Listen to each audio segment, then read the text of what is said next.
अस्सलाम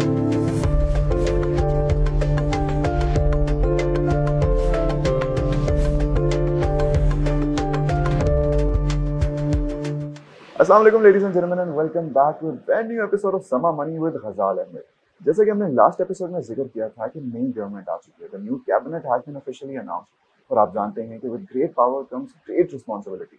और इन पे रिस्पांसिबिलिटी थोड़ी ज्यादा है क्योंकि पाकिस्तान को भी बड़े मेजर और इंटेंस चैलेंजेस का सामना है, स्पेशली अगर हम इकोनॉमी की बात करें तो। इसी बारे में आज हम डिस्कशन करने वाले हैं and to discuss all of this and a lot more we have with us a well renowned economist mister Ali Khizar. अस्सलाम वालेकुम सर, क्या हाल चाल है आपके? बस ठीक ठाक, आप बताइए। Thank you. अल्हम्दुलिल्लाह सर। हम सबसे पहले तो ये बताएं कि मोडीज और आईएमएफ ने जो नई गवर्नमेंट तश्कील हुई है उसको इसके बारे में जरा एक मुस्बत रद्द अमल दिया है। तो आपको क्या लगता है कि इससे in the future political stability आ सकती है पाकिस्तान में, एंड इफ नॉट तो हम इस मंजिल से कितनी दूर खड़े हैं?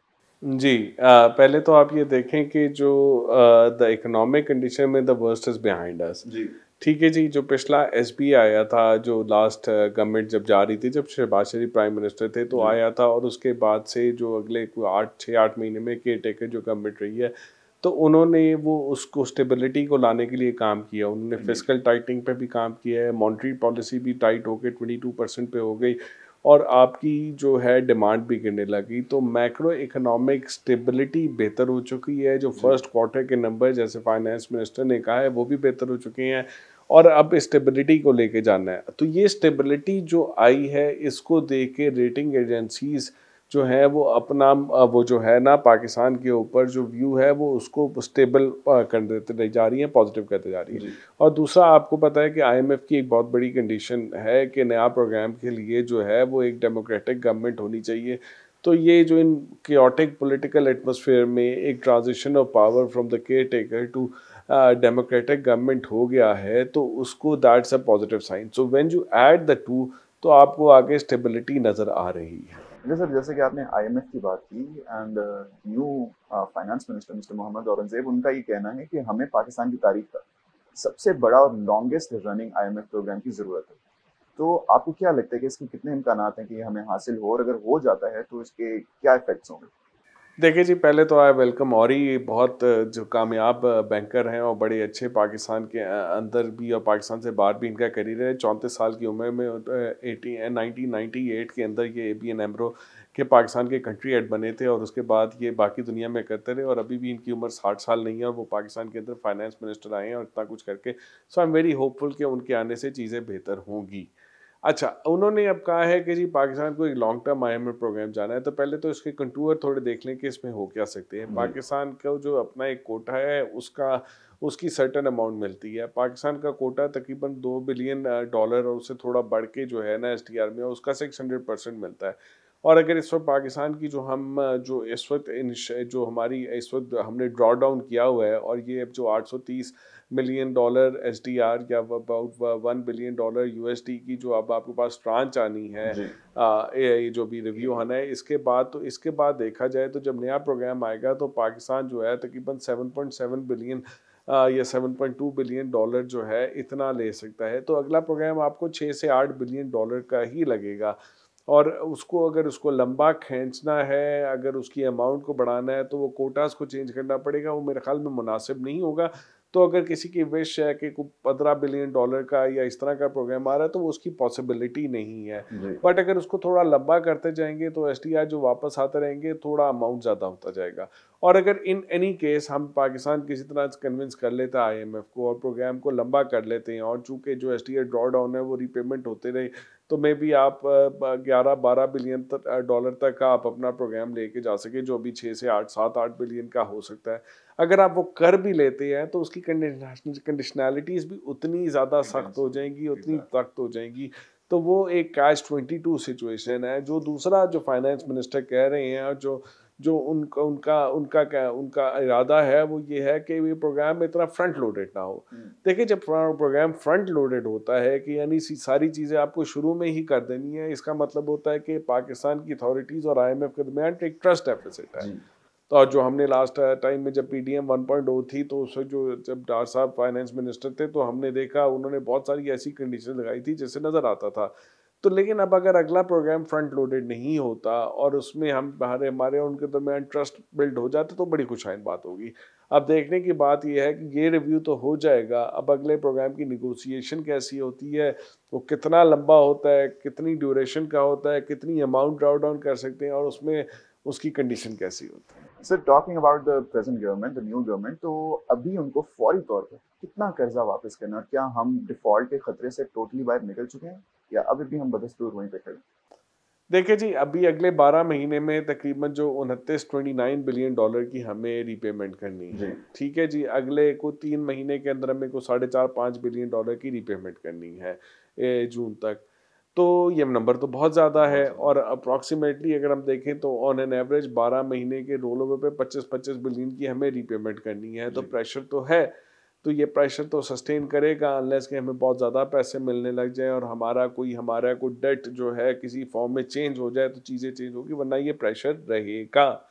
हाँ, अब डेट का आपका आपने कहा डिफ़ॉल्ट डिफ़ॉल्ट देखिए, डिफ़ॉल्ट के लिए कुछ कंडीशंस होती जी। हैं और डिफ़ॉल्ट का एक सीज़न होता है, ग्लोबल सीज़न भी होता है। जैसे लास्ट ईयर 2022 के अंदर आपको याद होगा जब वोट ऑफ नो कॉन्फिडेंस हुआ था और उसके बाद जो है global commodity prices super cycle चला गया था दुनिया भर में। जून के अंदर जो है, जून 2022 के अंदर कमोडिटी प्राइसेस पीक कर गई थी, हर तरह की कमोडिटी प्राइस पीक कर गई थी और ऐसे टाइम पे जब पाकिस्तान में जो पॉलिटिकल चेंज आया था, वो एनर्जी प्राइसेस फ्रीज कर दी गई थी और एकदम सब्सिडी का एलिमेंट खड़ा होना शुरू हो गया था और टैक्सेस कम होने शुरू हो गए थे। तो वो दोनों चीज़ें मिला के एक डिफ़ॉल्ट का सीज़न आया था। उस वक्त आपने देखा होगा कि आपने श्रीलंका भी उस वक्त डिफ़ॉल्ट किया, उस वक्त आपने देखा कि घाना भी डिफ़ॉल्ट किया, उस वक्त आपने देखा और भी कुछ मुल्कों के डिफ़ॉल्ट करने के जी। ज़िक्र हो रहा था जिसमें पाकिस्तान शामिल था। अच्छा, उसके बाद 2023 के अंदर ये हमारे मसले रहे, हमारे 2023 में इवन जब इसहाक डार साहब थे जून के करीब और जब ये एसपीए करने से पहले डिफ़ॉल्ट रेट फिर एकदम बहुत बढ़ गया था कि वो पाकिस्तान की अपनी जो इकोनॉमिक डिसीजन मेकिंग थी और जो पॉलिटिकल रोड मैप था वो अनक्लियर था और कमोडिटी सुपर साइकिल बूम भी अभी उस तरह से पूरा उतना नहीं था। आज अगर हम देखें तो पिछले 9 महीने की जो कारकर्दगी है, जो मैक्रो इकोनॉमिक स्टेबिलिटी अचीव की है, plus global commodity prices recede कर रही हैं, दुनिया भर के अंदर जो है इंटरेस्ट रेट टाइट हो रहे हैं, इन्फ्लेशन स्टिकी ऊपर है, तो डिमांड गिरेगी जिससे प्राइसेस नीचे आएंगी। और तो उसको देखते हुए दुनिया में इस वक्त किसी भी मुल्क में ऐसे डिफ़ॉल्ट का वो ख़तरा नहीं है, तो वो ख़तरा पाकिस्तान में भी इमीडिएट तौर पे नहीं रहा, क्योंकि वो सीज़न वो एक ग्लोबल और लोकल कंडीशंस का जो कन्फ्लुएंस था, जो एक अमलगमेशन थी, जो उनका एक कॉम्बिनेशन था, वो अब एग्जिस्ट नहीं करता। हैविंग सेड दैट अगले 3-4 साल में 25-25 अरब डॉलर की हमें रीपेमेंट करनी है, तो ये रिस्क कभी भी ग्लोबल और लोकल कंडीशंस अगर दोबारा ख़राब होने लग जाए तो ये रिस्क कभी भी वापस आ सकता है।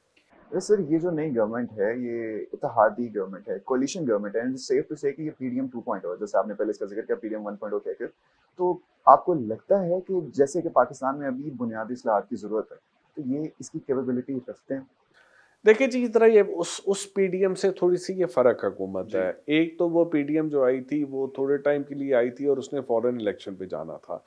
और वो भी उसको आपने देखा कि वो इलेक्शन को डिले भी करते रहे हैं और वो कोई जितना इलेक्शन जिस जिस टाइम पे होने चाहिए थे, शायद उससे डिले हुए हैं इलेक्शन। ख़ास तौर पे सूबों के इलेक्शन जो है वो काफ़ी डिले हुए हैं। जी।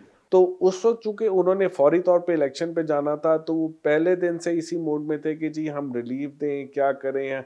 उस वक़्त नवाज़ शरीफ साहब कहते थे कि फ़ौरी तौर पे रिज़ाइन करो, इलेक्शन पे आओ। इसी कशमकश में, इसी मखमसे के अंदर उन्होंने कुछ 1.5 साल गुज़ार दिया, सवा जी। साल गुज़ार दिया, 16 महीने गुज़ार दिए। जी। तो 16 महीने के अंदर एक तो पॉलिसी क्लैरिटी नहीं थी, बिल्कुल भी इलेक्शन नहीं। की तैयारी करनी है या जो डिफ़ॉल्ट का एकदम सर पे आ गया, वो जो जो कहते हैं कि हम डिफ़ॉल्ट बचाने आए थे, वो गलत कहते हैं। वो तो अपने केसेस बचाने आए थे या वो इमरान खान से और जनरल फैज़ की कॉम्बिनेशन से डंट के आए थे।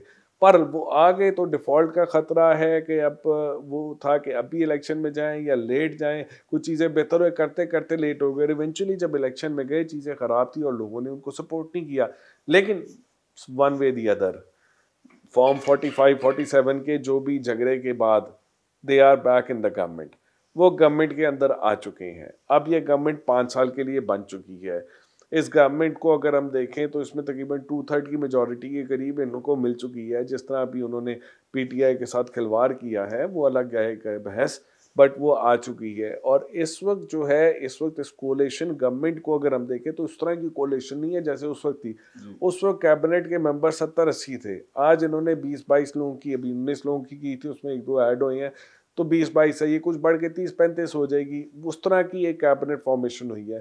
तो इसमें भी पीपल्स पार्टी का हिस्सा नहीं है, इसमें मौलाना फजल रहमान का हिस्सा नहीं है, इसमें एमक्यूएम की भी शायद एक ही सीट है, ठीक है, इसमें आईपीपी और पीएमएलएन की मेनली है। तो एक तो ये है कि ज़रा इसकी डायरेक्शन थोड़ी बेहतर होगी, इसकी कैबिनेट छोटी होगी, उसकी डिसीजन मेकिंग कोहेरेंट होगी। दूसरी बात जो मैं अगेन आपको बताऊंगा, फाइनेंस मिनिस्टर जो आए हैं, मैं बहुत पुरुमीद हूँ उनसे, बहुत पुरुमीद हूँ उनसे, क्योंकि बहुत काबिल आदमी आए हैं। और जो इसके पहले इसहाक डार आए थे, जिनका हमने देखा था कि काफ़ी वो वीक साबित हुए थे, उनकी कंसिडरेशन ही पॉलिटिकल होती थी। दूसरा, वो आज से पुराने के ज़माने में रहते थे और वो समझते थे कि जो 2016 में वो कहते हैं ना 2013 2016 की जो सूरत हाल है, बस वहाँ पे दुनिया रुक गई है और दुनिया आज 2022 तो 2024 में भी उसी तरह ही रहेगी। बट वो उनका ख्याल गलत साबित हुआ। तो एक अच्छा बात है कि उनको नहीं लाया गया, एक नया चेहरा लाया गया। दूसरा, उससे पहले जो मिफ्ता इस्माइल थे, वो थे तो बड़े अच्छे इकोनॉमिस्ट और स्ट्रांग थे, वो इकोनॉमिस्ट थे और समझदार थे, बट वो मेंटली इतने स्ट्रांग नहीं थे। ये औरंगजेब औरी जो है, ये मेंटली स्ट्रेंथ भी है। ये 34 साल की उम्र से 1999 से 2023 तक पाकिस्तान और पाकिस्तान से बाहर डच में और सिंगापुर में, ये नेदरलैंड में, ये बैंक्स को आरबीएस, एबीएन और जेपी को हेड करते रहे हैं और बाद में एचबीएल को हेड करते रहे हैं। तो वो उनका वो जो मेंटल स्ट्रेंथ, उनकी ऑर्गेनाइजेशन को संभालने की एबिलिटी, उनकी सिचुएशन ऊपर से पिक्चर दे के उसको रखने की, ग्लोबल और लोकल हालात जो सारे मैं इनको मिला लूँ, तो मैं पूरी उम्मीद हूँ कि हम एक स्टेबिलिटी के पाथ पे अब चल पाएंगे। सर, आपको क्या लगता है उनको ऐसा क्या करना पड़ेगा, जो ये हमारा जिस फ्यूचर प्रोग्राम की वो बात कर रहे हैं आईएमएफ की, कि वो आखिरी प्रोग्राम है, उसके बाद पाकिस्तान सेल्फ सफिशिएंट बन सके? यार, ये आखिरी प्रोग्राम की तो बात मुझे नहीं समझ आती कि पाकिस्तान का कभी है कि नहीं है। ये आप सुन रहे हैं कि 23-24 प्रोग्राम हो चुके हैं और हर प्रोग्राम आता है तो यही बात होती है कि आखिरी प्रोग्राम आता है। देखिए जी, प्रोग्राम हमने मुशर्रफ साहब के ज़माने में हमने प्रोग्राम लिया था, उस ज़माने में हमने प्री मेच्योरली उस प्रोग्राम को ख़त्म कर दिया था। वो मतलब हम इतने अच्छे हालात हो गए थे कि लगता है अब आईएमएफ पे नहीं जाना पड़ेगा। बट उसके बाद से फिर हम फिर आईएमएफ पे गए और अब ऐसे हैं कि यही है। बात यह है कि हमने आईएमएफ पे नहीं जाना, इसका ताल्लुक इससे है कि हम अपने मुल्क के अंदर रिफॉर्म्स कितने करते हैं, हम इस मुल्क की डायरेक्शन को ऐसे लगते हैं। सबसे पहले तो इस मुल्क का पॉलिटिकल रिफॉर्म चाहिए। पॉलिटिकल रिफॉर्म चाहिए भाई, या तो आप एक कहो कि भाई फौज आके चलाए, या आप ये कहो कि पॉलिटिशियन आके चलाएं। ये जो हाइब्रिड प्लस प्लस जो है ना, इससे नहीं चीज़ें चलती, इससे नहीं चलती भाई। घर के अंदर या किसी भी दफ्तर के अंदर एक लीडर होता है, एक डिसीजन मेकर होता है और वो डायरेक्शन देता है, वो चलता है। वो ठीक हो सकती है, गलत हो सकती है, लेकिन एक होना चाहिए। तो पहले तो फैसला कर लें कि या भाई हमने फौज ने चलाना है या हमने डेमोक्रेसी चलानी है। अगर आपने डेमोक्रेसी चलानी है तो फिर उस डेमोक्रेसी को ज़रा सी तरीके से लेके आए। तो पहले ये रिफॉर्म करेंगे तो इकोनॉमिक रिफॉर्म होंगे ना, ठीक है। या तो इनमें से पहले एक फैसला करें चलाना किसने है, ठीक है जी। अगर हमें दुनिया अगर तंग ना करे तो हम कभी भी डेमोक्रेसी ना लाएं। लेकिन दुनिया चूँकि पैसे नहीं देती, आपके साथ ट्रेड नहीं करती, आपको हर तरह के कंसेशन चाहिए होते हैं। आज को जीएसपी प्लस स्टेटस चाहिए होता है, आपको आईएमएफ चाहिए होता है, आपको ये चाहिए होता है, आपको वो चाहिए होता है। तो उसके लिए करना है तो उसको फिर पूरे तरीके से करें, नंबर 1। दूसरा, आपकी इकोनॉमिक रिफॉर्म्स लेके आए जो बहुत ज़रूरी है। स्ट्रक्चर रिफॉर्म्स लाएँ, आप टैक्स नेट को एक्सपैंड करें। ये जो हम बातें करते हैं कि जी एग्रीकल्चर टैक्स नहीं देता, लैंड टैक्स नहीं देता, तो उनसे टैक्स लें। अब एग्रीकल्चर इनकम सूबों का है सब्जेक्ट, लैंड का टैक्स वो सूबों का सब्जेक्ट है। तो वो फेडरेशन और फेडरेटिंग यूनिट्स का आपस में मिलना और कोहेरेंट होकर इस पर बात करना बड़ा ज़रूरी है। फिर आपकी ये पूरी एग्री वैल्यू एड और आपकी जो पूरी रिटेल एंड होलसेल का वो जो सेक्टर है, वो आपका टैक्स नहीं देता, ठीक है जी। आप अगर देखें कि आपकी सब्ज़ी जो उगती है, वो जब फार्मर को अगर वो 10 रुपए किलो बिकता है तो वो आपको मार्केट में 150 रुपए किलो मिलता है, 100 रुपए किलो मिलता है। तो जो उसका बीज का पोर्शन होता है, उसके पैसे जो हैं वो कितने कमाने वाला जो है, उसमें खर्चे भी होते हैं, कमाते हैं, वो कितना टैक्स देता है। तो ये होलसेल, रिटेल, ट्रेड, ये पूरा टैक्स कब देगा? आपका एग्रीकल्चर इनकम टैक्स और लैंड टैक्स जो सूबे का है, वो अपने कब आप पूरे टैक्स देंगे। फिर आपका एक्सपेंडिचर जो है, गवर्नमेंट का साइज़ जो है वो बहुत बड़ा है। बहुत सारी गवर्नमेंट की चीज़ें जो फेडरल गवर्नमेंट में है वो सूबों में भी चल रही हैं, वो डिवॉल्व हो चुकी हैं लेकिन डिवॉल्व नहीं हुई है। फिर सूबों के अंदर भी बहुत बड़ा साइज है, और सूबा बहुत बड़ा है। पंजाब, ये लाहौर हम जहाँ बैठे हैं, ये पंजाब 110 या 115 मिलियन लोगों का सूबा है। दुनिया के 16 बड़े मुल्कों में आता है ये। तो ये एक सूबे को, इस सूबे के 5-6 हिस्से होने चाहिए, छोटा छोटा होना चाहिए। कोई हवा ना बने ना, कुछ सीएम एफएम कोई हवा ना बने, छोटे छोटे यूनिट्स हो, उनको उनको डिसेंट्रलाइज करें, उनको ठीक तरह से चलें।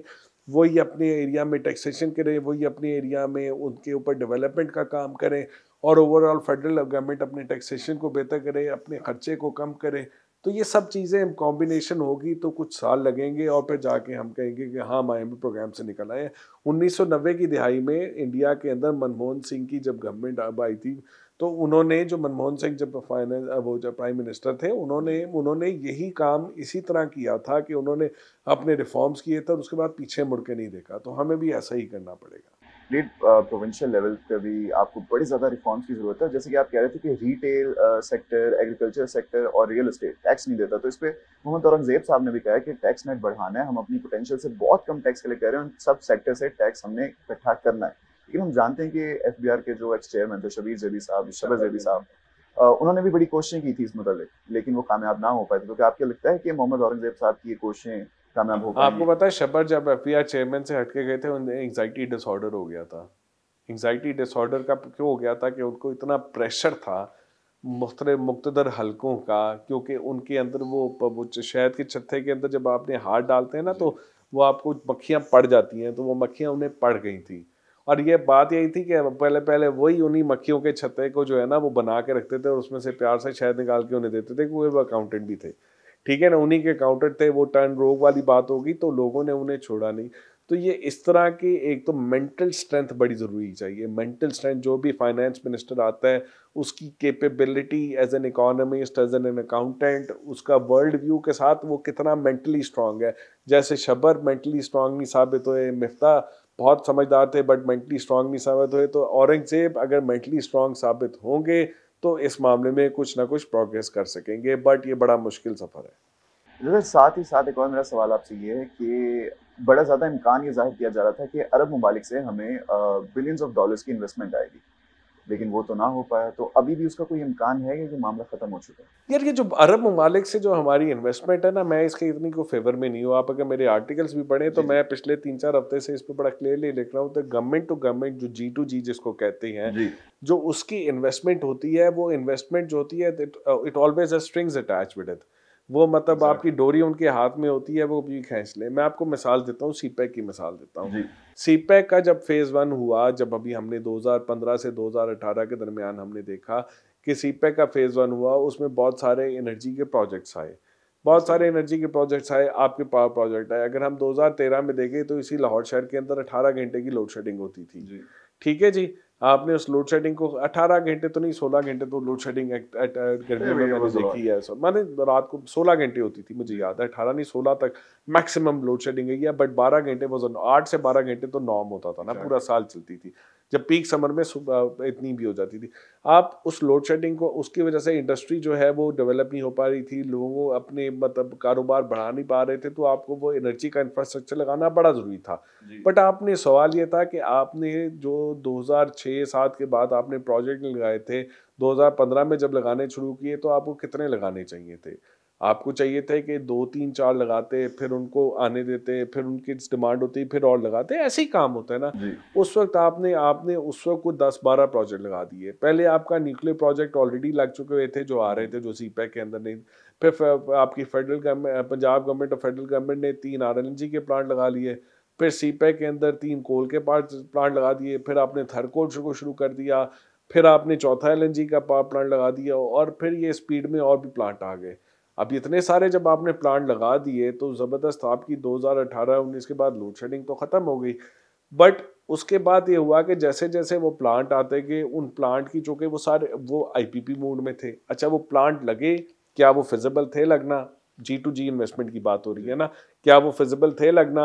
वो G2G इन्वेस्टमेंट थी, उस वक्त आपको 4-5 प्लांट चाहिए थे। जब 10-12 प्लांट लग गए उस एक ऐसे टाइम के ऊपर, तो इसका मतलब है कि वो ज़्यादा लगे हैं। तो वो किस तरह लगे हैं कि चाइनीज़ गवर्नमेंट ने पाकिस्तान गवर्नमेंट के प्रेशर में अपने चाइनीज़ प्राइवेट इन्वेस्टर को पुश किया कि भाई जाके प्लांट लगाओ। वो कहते हैं यार ये वायबल नहीं है इससे ज़्यादा लगाना। वो कहते हैं लगाओ। अच्छा, वो कहते हैं फिर इस पर हमें IPP के अंदर हमें 17% रिटर्न दिया। फिर हमें इस पे जो लाइबोर प्लस जो रेट है डेट का उसको ज़्यादा दिया। आपको साइनो इंश्योरेंस भी उस पे दिया। आपने कॉस्ट इतनी बढ़ा दी उसकी कि उन्होंने कहा ठीक है लगा दें, और उसके पीछे चाइनीज गवर्नमेंट खड़ी है कि जी अगर ये पाकिस्तान ये नहीं पैसे देगा तो चाइनीज गवर्नमेंट मेक श्योर कि वो अपने इन्वेस्टर को प्रोटेक्ट करेगी। आज वही सारे प्लांट की वजह से आपकी जो कैपेसिटी पेमेंट है प्लांट की वो 2000 अरब से ज्यादा हो चुकी है, और ये और बढ़ेगी, और ये आपके गले में आ चुकी है। और 2018 से 2023 तक आपकी बिजली की कंजम्पशन फ्लैट हो गई है, बल्कि अब गिर रही है। आपकी कंजम्पशन बढ़ नहीं रही है, आपकी कैपेसिटी पेमेंट बढ़ती जा रही है, तो बिजली की कीमत आसमानों पे छू रही है। तो वो कैसे होगा? ये फिजिबल ही नहीं था। उस वक्त कहते थे जी हमने सोचा था कि 6% इकोनॉमी ग्रो करेगी हर साल, तो ये कर देंगे। ओ भाई तुम किस तरह के आदमी हो, तुम्हें इतना नहीं पता, इतनी तुम्हारे फोरकास्ट नहीं कि 6% इकोनॉमी पाकिस्तान अगले 10 साल में करेगा जो उसने 75 साल में नहीं की। बूम बस्ट साइकिल हमेशा चलता है, कैसे कर सकते हो आप? मुझे बताओ कि प्राइवेट सेक्टर में काम करते हो आप, एक TV पे काम करते हो, आप 50 बंदे एकदम हायर कर लोगे? कभी आप जाके प्राइवेट सेक्टर में क्या कि प्रोजेक्ट करते जाए करते जाए करते जाए, बाद में देखेंगे क्या होगा। वो भाई ये सरकार जब करता है जबरदस्ती करता है, महंगा करता है, और फिर बाद में अब उसको अगर आपने उसको चेंज करना है तो सरकार करने नहीं दे रहा। इसी तरह ये अब अगर आपके प्रोजेक्ट्स जो है आपके मिडिल ईस्ट कंट्रीज से जो आ रहे हैं वो भी इस तरह के स्ट्रिंग्स अटैच करेंगे। आपको मैं एक PTCL की प्राइवेटाइजेशन की मिसाल देता हूँ। PTCL पाकिस्तान टेलीकम्युनिकेशन कंपनी जो है 2006 में प्राइवेटाइज हुई थी। ठीक है जी, 2006 में प्राइवेटाइज हुई थी, और वो तकरीबन जो है ना 2.4 बिलियन की बिकी थी। ठीक है, और 2.4 बिलियन की बिकी थी, और उस कंपनी जो जिस साल प्राइवेटाइज हुई थी उससे एक साल पहले वो को 25-30 अरब रुपए का प्रॉफिट कर रही थी। और जो अभी ये साल गुजरे कंसोलिडेटेड बेसिस पे इस कंपनी ने लॉस किया है। ठीक है जी, और उस 2.4 बिलियन में से 800 मिलियन डॉलर आज तक पाकिस्तान को नहीं मिला, वो क्योंकि वो प्राइवेटाइज नहीं हुई। PTCL एक सरकारी कंपनी थी, SOE थी, पाकिस्तान की हुकूमत के अंडर चलती थी। अब वो SOE हो गई है, वो आपने एहतसलात ने खरीद लिया। एहतसलात एक SOE है जो UAE की गवर्नमेंट के अंदर काम करती है। उसका मिजाज और पाकिस्तान की कंपनी का मिजाज कोई फर्क नहीं है, क्योंकि वो फर्क नहीं है क्योंकि सरकारी मिजाज है उनका। हाँ, वहां पे आप कह सकते हैं कि UAE में वो कामयाब है क्योंकि वहाँ के हालात और है, बट पाकिस्तान के अंदर हमने देखा है कोई भी सरकारी कंपनी किसी भी तरह पे नहीं चल पाई। तो PTCL की जो शेयर वैल्यू थी जिस वक्त बिका था $2 पे बिका था, 120 रुपए का शेयर था जिस पे बिका था $2 पे, और मार्केट वैल्यू उसकी 70 रुपए की थी, $1 से ऊपर थी। आज उसकी 10 सेंट की वैल्यू नहीं है, स्टॉक में हम जाके देखें तो ये चीज इस तरह। वो प्राइवेटाइजेशन क्या फायदा हुआ? क्या आपको पैसे पूरे मिले? क्या उसकी वजह से कोई उस कंपनी के अंदर से उसने एम्प्लॉयमेंट जनरेट की? क्या उस कंपनी ने आगे जाके ग्रो किया? नहीं किया। तो फिर इसी तरह अभी आप देखें कि अभी हमने एक जो है अबू धाबी जो पोर्ट को हमने अपना वो जो है ना वो टर्मिनल जो होती है ना उसका जो पोर्ट कासिम के ऊपर टर्मिनल हैंडलिंग होती है वो उनको दे दी है। वो हैंडलिंग उनको दे दी और बढ़ दे दी उन्होंने, एकदम रेट बढ़ा दिया। अब यहाँ पे लोग इम्पोर्टर एक्सपोर्टर ठीक रहे हैं कि रेट को बढ़ा दिया। भाई पहले तुम इंफ्रास्ट्रक्चर लगाओ, पहले चीज़ें बनाओ, बट रेट बढ़ा दिए। पर चूंकि वो हुकूमत है वो करती रही है, उन्होंने कर दिया।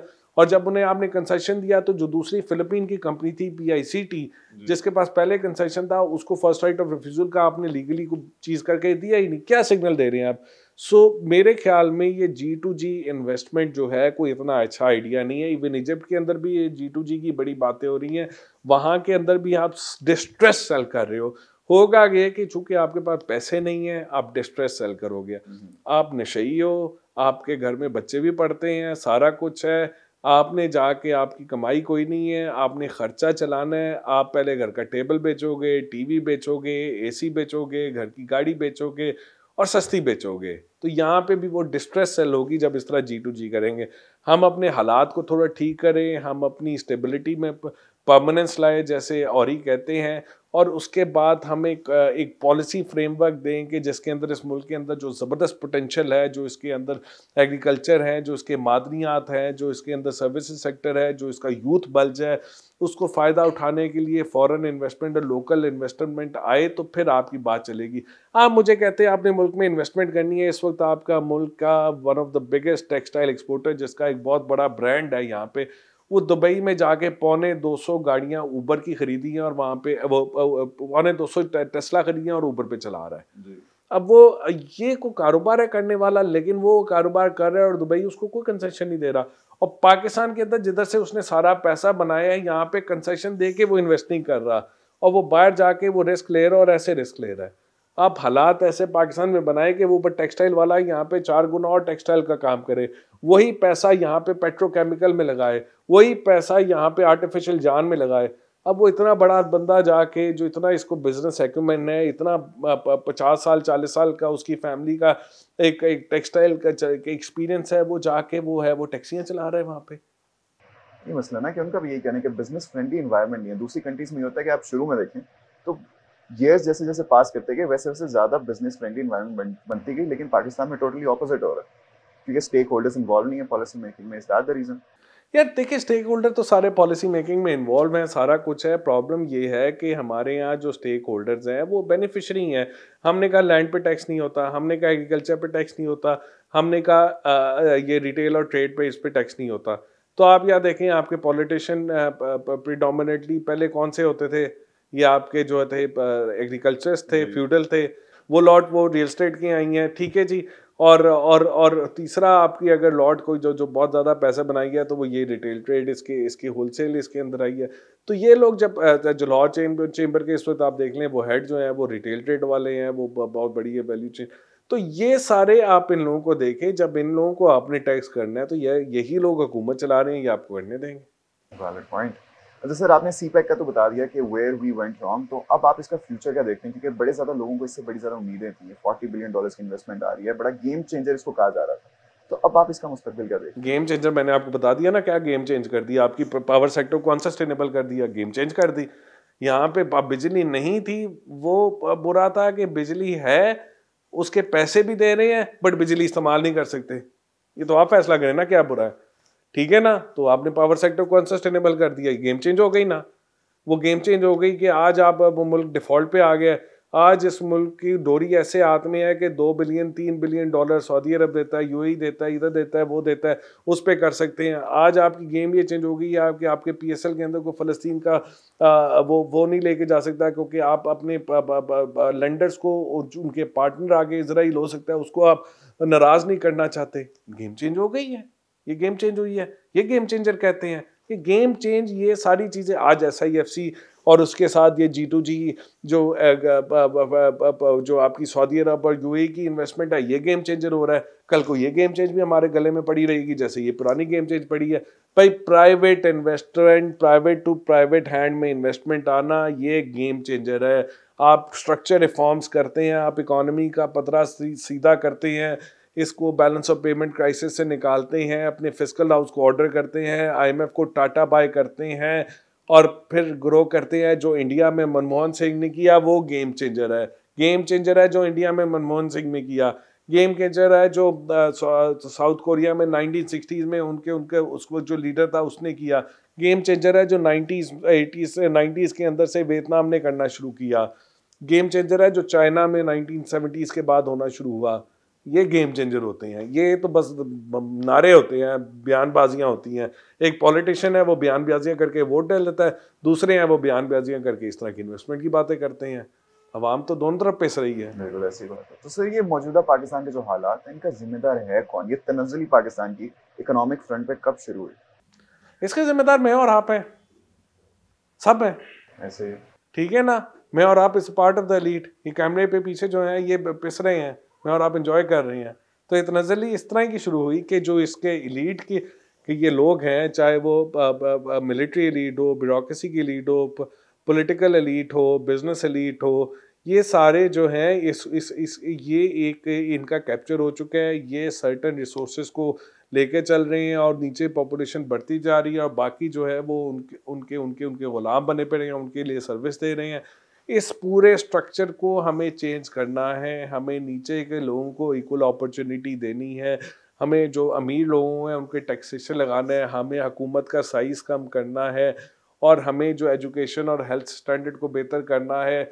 हमें एंटरप्रेन्योरशिप को स्पर करना है कि नीचे से बंदा आता है वो इन्वेस्टमेंट लेके ऊपर आ सके। ये सारे काम करने हैं तो जाके चीज़ होंगे। पिछले 70 साल में ये काम इस तरह नहीं हुआ। ख़ास तौर पे 1990 की दिहाई के बाद से ये चीज़ें गिरती गई हैं। कुछ साल मुशर्रफ साहब के आए थे, उसमें कुछ 2-4 चीज़ें अच्छी हुई थी, but general deterioration kept on going और वो अभी तक चल रही है। तो उसको हमें चेंज करना है। जो 1985 की हमने पॉलिटिकल क्लास पैदा की थी, 1985 के इलेक्शन से जो पॉलिटिकल क्लास पैदा की थी, उसने 2023 तक इस मुल्क का ये हाल कर दिया है। 2024 के इलेक्शन ने एक नई पॉलिटिकल क्लास को पैदा कर रही है, जिसको आप रेजिस्ट कर रही है। लेट्स होप कि उस पॉलिटिकल क्लास को स्पेस दें। वो मिडिल क्लास के लोग जिनको इस वक्त लोगों को जिनको आपने वोट दिया है और वो आए हैं, उनको आगे आने दें और वो मुल्क को एक फ़र्क तरीके से लेके चलें और चेंज करें। विदाउट दैट नहीं होगा। और मिलिट्री को अपना जो है रोल थोड़ा सा कन्फाइन करना पड़ेगा, थोड़ा सा पीछे हटना पड़ेगा, उन्हें रास्ता देना पड़ेगा आपके, ताकि पूरा पाए बढ़ाओ, ताकि वो भी शेयर अपना निकाल सके। रीड सर, आपने बड़ी सही बातें की कि जितने भी इम्बैलेंसेस हैं उनको ख़त्म करना पड़ेगा, एंटरप्रेन्योर्स को इनकरेज करना पड़ेगा, बिजनेस फ्रेंडली एनवायरनमेंट बनानी पड़ेगी। वो सब तो सर अपनी जगह बिल्कुल ठीक है।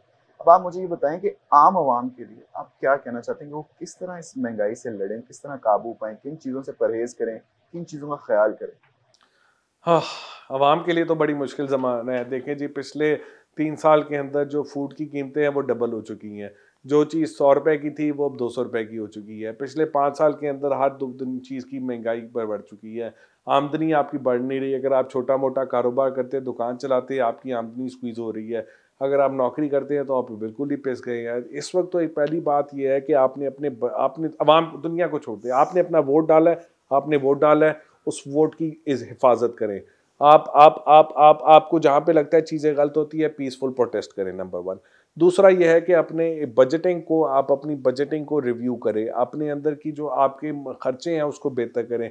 बिजली की कंजम्पशन है, उस कंजम्पशन को रैशनल करें। आप सोलर पैनल लगा सकती हैं, वो लगाएं। आप एनर्जी सेवर यूज़ कर सकते हैं, वो करें। आप पंखे जो हैं वो उसको आप चेंज कर दें और बहुत सारी चीज़ें चेंज करें। आप गाड़ी का इस्तेमाल कम शुरू कर दें। एक ओवरऑल आप अपनी ऑस्टेरिटी लाएं, अपनी चीज़ों को बेहतर करें, अपनी उसको करें। दूसरा ये है कि अब दुनिया में अगर तरक्की का करना है, जैसे वियतनाम ने तरक्की की और बांग्लादेश ने की, जो पाकिस्तान और बांग्लादेश में बहुत बड़ा फ़र्क है कि वहाँ पे घर के मर्द और औरत दोनों काम करते हैं। अब मर्दों के साथ औरतों को भी काम करना है, शाना बशाना, ताकि अगले जो जनरेशन के लोग हैं उनको आप जो है अच्छी एजुकेशन दें, अच्छी तरबियत दें। और वो जो है वो पिछली जो हमारी जनरेशन है, जो बूढ़े लोग, हम तो खैर बूढ़े नहीं, ये भी चले, हम अभी भी इस वक्त आप इस पार्लियामेंट की एवरेज एज देखें तो 65 साल जैसा उसके ऊपर है। मतलब जो फाइनेंस मिनिस्टर जिसको मैं यंग कह रहा हूँ वो भी 59 ईयर्स के हैं, ठीक है ना। वरना तो 70 साल से ऊपर कितने लोग हैं वहाँ पे हैं। तो आप लोगों ने कल इस मुल्क को चलाना है, आपने इस मुल्क को इस डिजिटल एज से निकालना है और इसको लेके चलना है। और जो यंग लड़के लड़कियां हैं वो आप कुछ स्किल सेट सीखें, क्योंकि आज अपने घर पे स्किल सेट सीख के आप बाहर काम कर सकते हैं। उस स्किल सेट के बेस पे दुनिया में किसी जगह पे भी काम कर सकते हैं। एक सब मिलके काम करें। घर के अंदर मियाँ बीवी दोनों को काम करना चाहिए, बहन भाइयों को काम करना चाहिए, सबको ही होना चाहिए।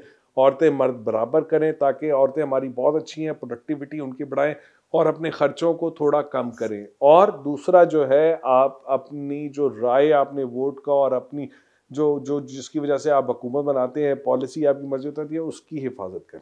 चलो, thank you so much sir for giving us your time today. आपने बड़े ज़्यादा कोई कह लें कि तल्ख हकीकतों से हमारा सामना कराया, बड़े वैलिड पॉइंट्स भी थे और इन सबको ये सब सुनने की ज़रूरत है। एक दफ़ा फिर से बहुत बहुत शुक्रिया और आप लोगों का भी बहुत बहुत शुक्रिया आज के एपिसोड देखने का। जैसा कि सर ने बोला कि आप अपना स्किल सेट एक्सपैंड करें, आप अपनी बजटिंग को बेहतर करें और ये ज़माना ऐसा है कि इसमें ज़रूरत है कि मर्दों के साथ औरतें भी काम करें, तो आप उनको एम्पावर करें, उनको इनकरेज करें। बस आज के लिए इतना ही। इंशाल्लाह आपसे मुलाकात होगी इन द नेक्स्ट एपिसोड। तब तक के लिए अपना ख्याल रखिएगा। अल्लाह हाफ़िज़।